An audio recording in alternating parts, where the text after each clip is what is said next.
कुर्बानी का जानवर खरीदते वक्त किन बातों का ख्याल रखना चाहिए, दोंदा जानवर क्या है, चोगा क्या है, खीरा क्या है, ये सारी चीज़ें जानने के लिए इस वक्त हम डॉक्टर खावर साहब के साथ मौजूद हैं। उनसे पूछते हैं कि जानवर खरीदते वक्त आम जो लोग हैं वो क्या गलती करते हैं और किस तरह जानवर की पहचान करनी चाहिए। अस्सलाम वालेकुम। जी वालेकुम सलाम। अच्छा डॉक्टर साहब, सबसे पहले बताएं कि एज अगर हम देखें, किस एज का जानवर खीरा होता है, कब वो दोंदा होता है, कब चोगा होता है, और फिर हमें आप कुछ प्रैक्टिकल भी बताएं जानवरों का कि कैसे चेक किया जा सकता है कि ये जानवर दोंदा हो चुका है। जी, सबसे पहले जानवर जिसके मिल्क टीथ होते हैं, दैट इज़ कॉल्ड इंसाइजर्स।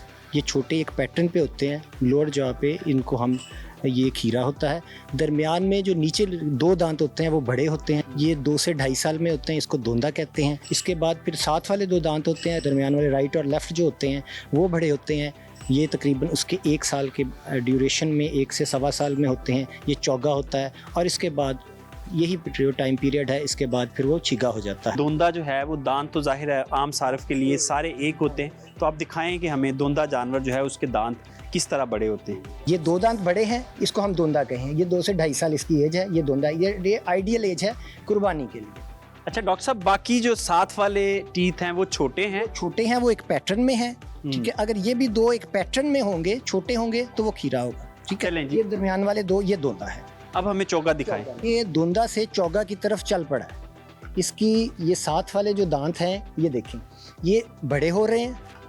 जैसे वो छोटे थे, ये देखें, ये साथ वाले 2 दरमियान वालों के साथ, एक राइट एक लेफ्ट, ये बड़ा हो रहा है। अच्छा डॉक्टर साहब, ये दांत टूटेंगे, नीचे से नहीं निकलेंगे? जी, ये बिल्कुल। अच्छा डॉक्टर साहब, बाज़ औक़ात ये होता है कि खीरे जानवर को दोंदा करने के लिए कुछ मैल प्रैक्टिस की जाती हैं व्यापारी हजरात की जानिब से, वो क्या है और जो ख़रीदार है वो किस तरह बच सकता है इस तरह की चीज़ों से? व्यापारी जो हमारे भाई हैं वो क्या करते हैं कि दरमियान वाले दांतों को तोड़ देते हैं प्लास से। उससे कह देते हैं, ये देखें जिसने दांत तोड़ लिया है और ये दोंदा हो रहा है, चल पड़ा, इसकी कुर्बानी जायज़ है। या रेती के साथ रगड़ देते हैं, ठीक है, और वो बिल्कुल जो नीचे उसका जॉ है उसके साथ वो थोड़ा सा रहने देते हैं और कहते हैं ये निकल रहा है दांत, ठीक है।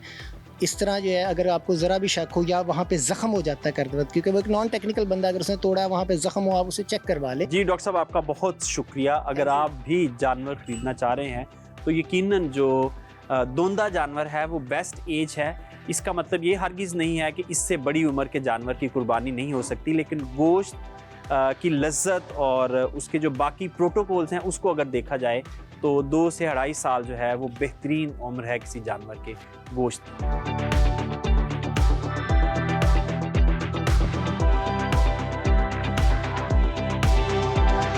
अक्सर खरीदार इस बात से परेशान होते हैं कि आखिर कुर्बानी के जानवर की कीमत का तयन किस तरह किया जाए, तो इसका आसान सा फार्मूला हाजिर है। फर्ज कीजिए बड़े जानवर का वजन 300 किलो है, तो इसमें से गोश्त 150 किलो ही निकलेगा और मार्केट में मौजूदा गोश्त की कीमत 1000 रुपए है। तो इस तरह जानवर की कीमत कम से कम 1.5 लाख रुपए होगी।